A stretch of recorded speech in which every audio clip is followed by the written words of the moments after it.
Now, the foreign ministers of South Korea and Japan earlier today, in fact hours ago, discussed follow-up measures to a landmark deal on Japan's wartime sexual enslavement of Korean women, which was struck last year.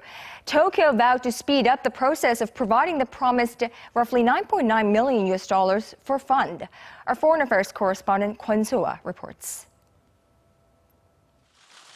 The implementation of Seoul and Tokyo's landmark agreement on Japan's wartime sexual enslavement of Korean women has made a step forward.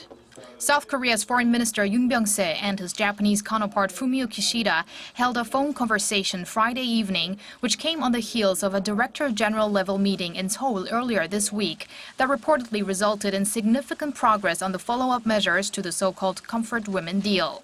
This included talks on the 1 billion yen, or roughly $9.8 million that the Japanese government promised the South Korean government to be used for the sex slave victims. Minister Kishida mentioned that the Japanese government has decided to swiftly provide the agreed amount once domestic procedure in Tokyo is completed. Meanwhile, Japan's Kyodo News Agency reported that the two sides agreed on how the money will be used. According to Japanese wire Jiji Press, it'll be limited for medical and welfare means.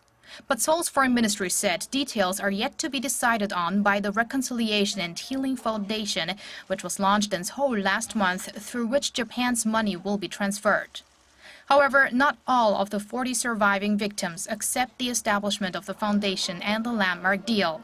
The two foreign ministers agreed Friday to continue close cooperation to heal the wounds of the victims and retrieve their dignity. Yoon and Kishida also shared their concern on North Korea and its missile and nuclear provocations, as well as work on a possible trilateral South Korea-China-Japan summit later this year. Kwon Soa, Arirang News.